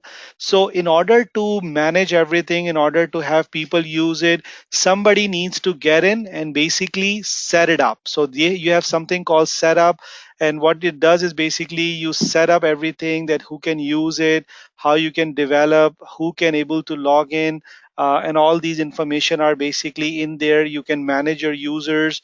You can able to see how you can add a user, so add or edit users, enable Salesforce, and basically reset user passwords, create a new role, create an edit. So what it does is basically, somebody can buy a Salesforce, maybe they can have some external vendor come in and do the, whatever customization they need to do. So that's where you need most probably some of the developers who work in the Salesforce domain. So they come in, they create some different pages. So right now you have a particular look and feel. You have a Salesforce Salesforce tag there. You have a particular way how the things are coming. You don't like that. You want to have a very customized way. How does it look like? And maybe you need to have a different color combination. You have a different fields that you want to display. you have your own logo comes in, so you need to customize that. So let's say you hire a vendor who do everything for you. He set it up, he create a very customized version. You have your company logo comes in, you have a way, you have a fields and everything set it up. Now he goes away, and then the admin, who could be one of us who are 201 admin certified, who comes in. So what their normal day-to-day jobs look like. So just to give you an idea that if you get into this, what could be the initial couple of months that you can be doing, or how you can really start off in the admin certificate, in the admin domain. So what admin will do, like a Salesforce admin, is, let's say you are an admin, and you are basically setting up. So initially, if you are admin of a company who is setting up for the very first time, in that case, what you do is basically you are basically add or create a user. So you can basically add any user, provide the password, give them the basically you can give them their alias, which is their kind of a username that you use, and then whatever they are being used with, what is their role. So somebody is like a CEO, somebody is just a support person, salesperson, and then what kind of profile they have. I'll talk a little bit about profile, if their license is active, and you will assign them a particular license. So each user that you create need a license, right? And then the profile will basically govern that what kind of access do you have. So let's say your company is, you have 5 people. You have one who is a company CEO, and then rest of the 4 people who are using Salesforce are basically regular salespeople. So maybe the salespeople do not have the access to the final accounting information. So they might they you are okay with have them look into what they are generating in terms of revenue. So let's say if a salesperson A is making a sales of 50,000 a year, so he should be able to see what he's generating, but he should not be able to see what the other 3 people are generating. But you should be able to see everything, right? As a CEO, you should be able to see everything. And then let's say if you are let's say if somebody you are hired as an admin, he is the one who create a profile for everybody. So he create a profile which is, let's say, called CEO profile, just for basic understanding, and give a right to see everything in terms of in the Salesforce. So he has all the rights, he can do everything. Maybe he might not give all the rights, he will keep some edit rights from him, because he might make a mistake or whatever, or he says I don't need that, I can be only able to see it, so I don't make any changes, things like that. And then you have a salesperson, so he have a right to able to see everything. What he created was his accounts, is what his territory, but he should not be able to see the other Salesforce person accounts, what they have, how much accounts they are doing, how much transactions they are making, what other um, territory do they have. So you can only able to see what you have. But if there are accounts that are kind of interrelated, you can still able to see certain fields but not every field. So for example, you have a business model where a lot of sales people will coordinate on a particular account, right? Like let's say they coordinate on a AT&T account. All of them maybe work with the AT&T account because it's a huge account. So they should be able to see who is working on what, but they should still not be able to see how much monetary accounts that they're working on, or how much POs they are doing. So you can still hide the PO information from each of them. So the only person can see their PO, but in terms of contact information, or what kind of project they are doing, or marketing, things like you can still able to see it. So these are all very strictly controlled by profile. So this is called profile. So where you can actually control the profile, you can able to give access to each person accordingly, whatever they are basically looking for. So the one of the basic aspect of admin day-to-day job is create accounts, basically manage the different profiles that you're looking for. The next step comes in where you can, let's say you have a data coming from the outside sources. So let's say you have 5, as we discussed, you have 4 Salesforce engineers, and then you have 4 salespeople, and then one CEO. So all of them go to a trade show, right? And they all of them meet with multiple customers. They all come back with 200 leads, right? And they put all these leads into a particular Excel sheet and give it to you, right? Now what you can do is basically you need to import that information into the Salesforce that they can able to view it. So that could be one other job that you can have. Also, you need to make sure if somebody is logging in outside the permissible hours, how to monitor those people. You can, if they need a particular report generated, let's say CEO want a report periodicity or a particular periodicity every morning 9 a.m. So can able to view all that information. So you can create a report, work with the CEO whenever he said, okay, this format looks good. You create a template, you schedule it, and every morning he can able to see with the fresh data. So everything will be fresh. You set it up once, every new data comes in automatically fresh, the report will be generated and it will be inbox into the CEO. Same thing with the Salesforce. They can have sales folks that they can have a email schedule, they can have a dashboard schedule, they can create a runtime reports, and they can able to access it. So admin will provide them like a reports, and then admin will provide them training how to actually access the reports. If they need a very complicated report, which which is not as simple, that you might able to help them, because in the reports also you can create some small basic rules that you can actually put in, and it becomes a little bit more customizable rather than just the filtering. It can, so for example, you will say, okay, I need to check all the accounts which has more than $1,000 PO, open in a certain month, open by a certain person, and is still open, or still the deal is closed, something like that. Just an example. So you can probably help with them, and then admin also train people. You can also able to provide, so somebody locked out of their account, you will be the person who will be reached at to unlock the person, need to reset the account. So I mean, I'm just giving a very high level, but I mean, things can become more and more once you get into it, once you start understanding the system. But these are some very high level and basic responsibilities for the Salesforce engineer. In terms of just I'll take like maybe next 5 minutes, and then I'll kind of wrapping it up. So this is how the Salesforce looks like. If you want to check how, if you want to create an account, if you don't have already, what I'm going to do is I will send out to all of them this presentation, which will tell you how to set up the SDFC developer account. So what does it mean? It says developer account, but don't get confused by that. What it means is they provide you a free account, which they call it developer account, but it's basically an account, a free account for life, where you can do pretty much everything that is available in the Salesforce. You can create your rules, you can do whatever.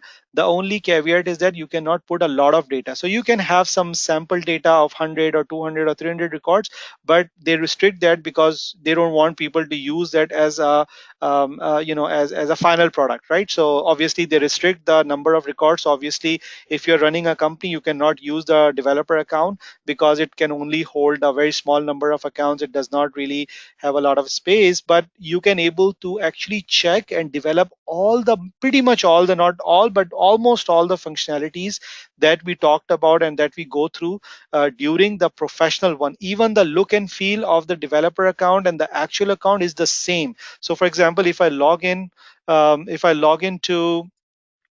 log into this account, which is the developer account right now, the actual company, if you're working, or if you're working for any other company which are using Salesforce, it will look exactly the same. The only thing maybe different is there, instead of Salesforce tag, you have your own company tag. Maybe they change the color if they already have customized, but if they haven't customized too much, the actual account looks exactly the same, exactly the same feeling, exactly the same functionalities. The only exception is now you can have more and more data that you can input and you can use with that. So it's not gonna be a day and night kind of a scenario where if you work on a developer account, which is like your demo account, and when actually you get into actual field and use it exactly the same, and sometimes you don't even able to make a differential if they are not changed their logo or something like that. So I will send this presentation out. So it's very straightforward. It just give you a address. You can even note it down right now. It's called developer.salesforce.com. You can go in there, you can sign up, just need a email address to sign it up, and basically you can sign up as a as a developer account, and basically you can start using it. You will get your password through email, you set it up, and once you basically log into your account, you will able to get something like this. Once you set Ali, it up. Yes. just one quick thing. I Okay. don't, I'm not sure if others can see. For a while, I think you're trying to show that. Are you showing a dashboard for Salesforce? I'm showing, yeah, the interface of Salesforce. Can you So see it or? I'm not able to see the interface for some time. I'm still on that. We're looking at the PowerPoint slides. Oh, I is even that? Yeah, went back me again too. and Yeah, I still just showing put the up PowerPoint on. slides only. Oh, okay, okay. Let me. Thank you for pointing that out. Let me see if I can.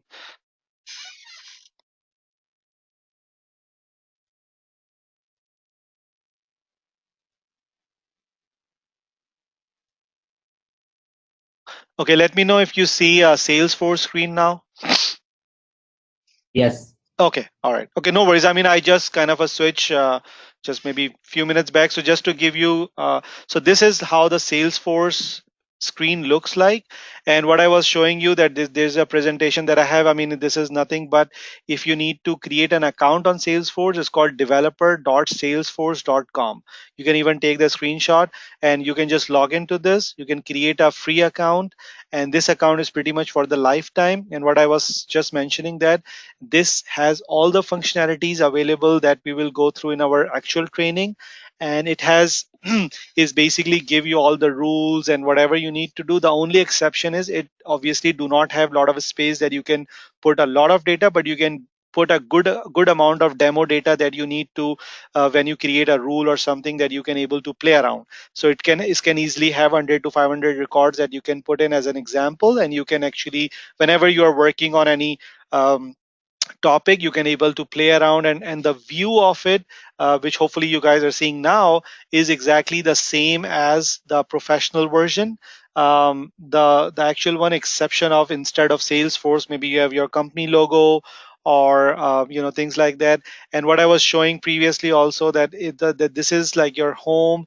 What it has is basically it has multiple options over here. We say sales, services, marketing, app launch, a lot of app exchange, which is almost like if you are using Apple products, or if you're using the Android, you can go to your app exchange and able to download any app from there.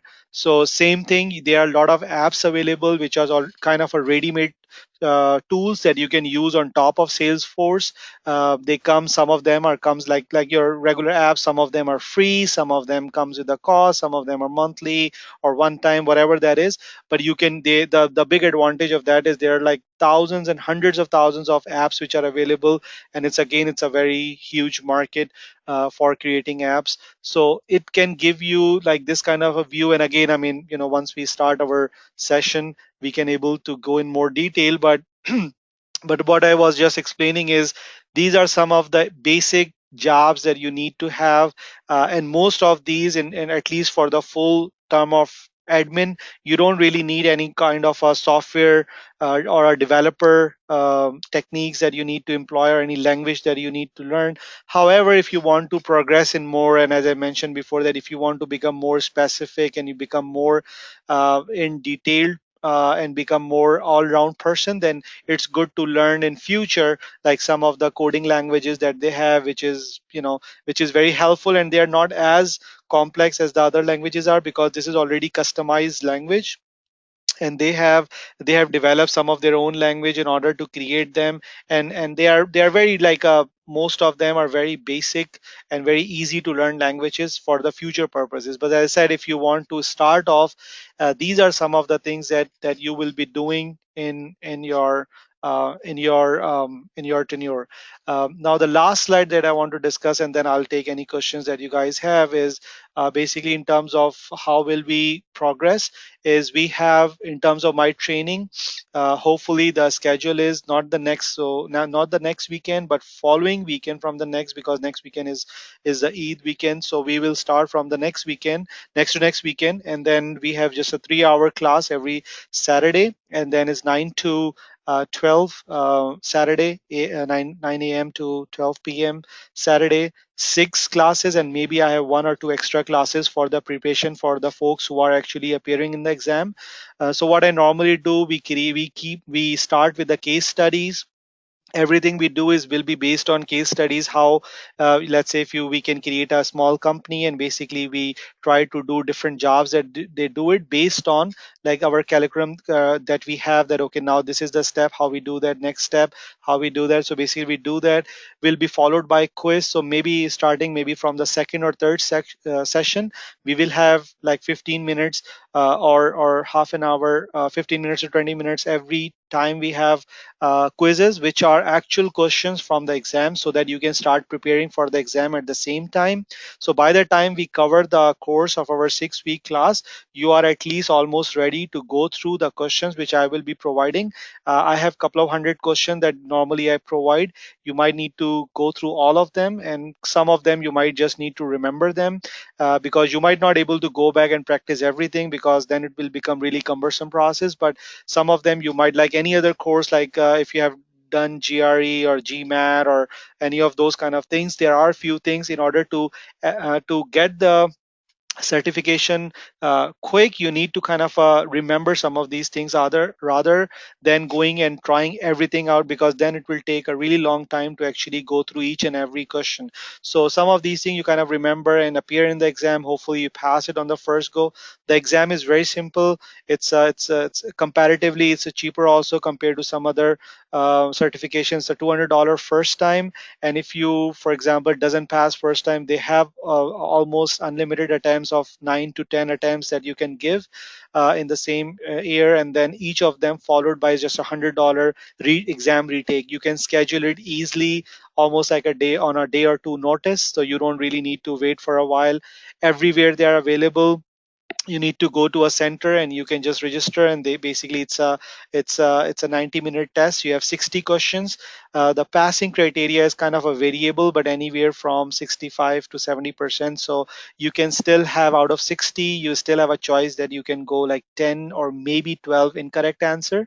But hopefully, and for the last couple of courses that I've given, most of the student, they comes back, they mention that pretty much like 80% or more, they actually see the same question that they practice, or either I given them as a take home for practice, or either we did it in a class. So if you know the answer, the things will be very very quick, or they even see the same like options, and everything is like of four options for each question, four or five options. However, the tricky part is sometimes they say there's a one right answer or two right answers, so it becomes kind of complicated. But as I said, um, we will practice the practical aspect of it, and also the passing the exam aspect of it, so that once you complete the session, if you can, and I really really try and really convince that if it is, that would be the best thing that you can try to do in next 2 weeks once you finish the course, to actually appear for the exam. In that way everything is fresh in your mind, and you can able to perform are really good. And once you get the certification, then you can have all the time to absorb all the other terminologies and things that you need to use in your actual work, day-to-day work. Because in the day-to-day work you can always google, you can always look into that. One thing I would like to mention, they have a very strong community support. So they have something called community cloud, where you can just basically go ask any questions, and people around the world are anxiously waiting, and they kind of answer you, give you solutions. So if you're actually working in the field, this is very normal practice, that if you are doing something and if you're not 100% sure, you right away put the question in the community cloud, and within minutes you will start receiving answers from the people around the world, who will give you suggestions, who will give their experience, who sometimes even give you codes, that just put the code and you will get the answer.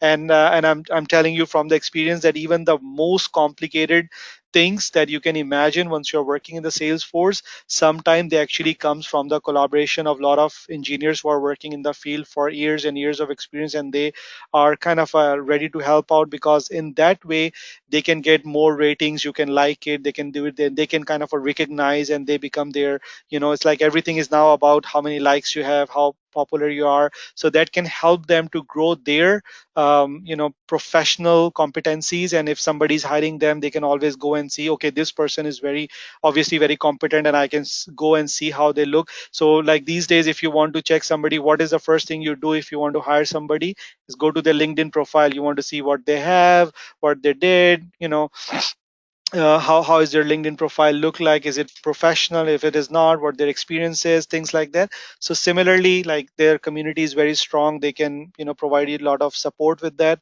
And then basically what we do is we have work exercises, reference materials. We'll basically, as I already mentioned, we'll do the courses basically around the certification. So I just want to make sure you guys can get the certification, and then obviously if you need in future any kind of support with the job placements or any other support for the interviews or preparation, I also help out in that arena as well.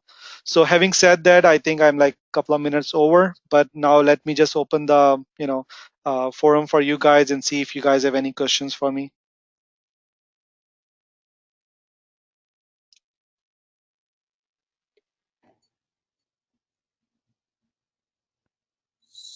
So let me ask. I guess I'll start off. I have, as for the a startup admin or admin with few years experience into Salesforce.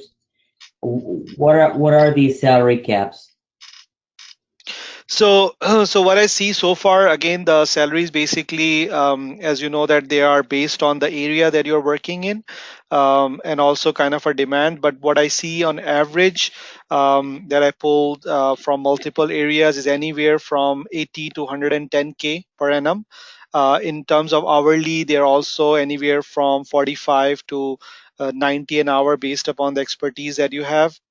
Mostly they are kind of admins, are usually, I mean, there's a small, I would say that 30 to 40% of the jobs are directly focused on only admin, because usually they also, when they're hiring somebody, they also try to see if they can have some background in development also. So people who have both admin and development certifications, they have more chances to get the jobs quickly. However, recently I've seen a trend, because not a lot of, so normally what the companies are doing nowadays is when they deploy the Salesforce, they hire vendors to actually deploy their whole system, and on for the day-to-day job they actually hire admins in order to maintain the system. So they don't really need a lot of development once the system is up and running, but it's just good to have. But what I've seen these days, and I can forward you some of the examples from my LinkedIn profile, where I have seen a lot of positions where they are strictly looking for admins. And if you have an admin even they are looking for people who know Salesforce. But if you have an admin certification, that an add on and that can make prospects very well. So just to give you an idea, so anywhere from 75, 80K, you can go all the way up to 100 plus salaries for the Salesforce admin particularly.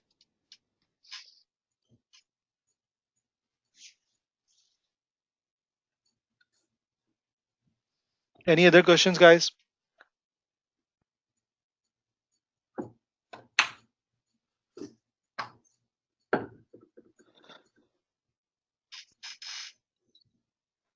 Ahmed, Faz, you guys are good?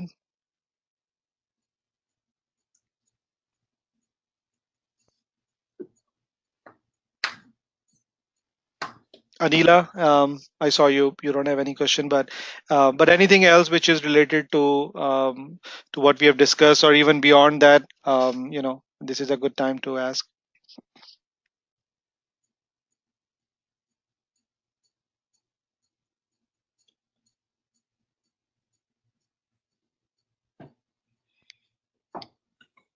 Okay, so if not, then the next step is basically I'll send out some more details about the session when we are starting. Already mentioned it's gonna be not next week, but next week we will be starting our session, and we can basically I'll provide you some information how to log into the development account, and give you few other presentations that you can go through before the class, so you are more equipped when you are doing it if you get a chance. If not, then we can basically discuss how to start off.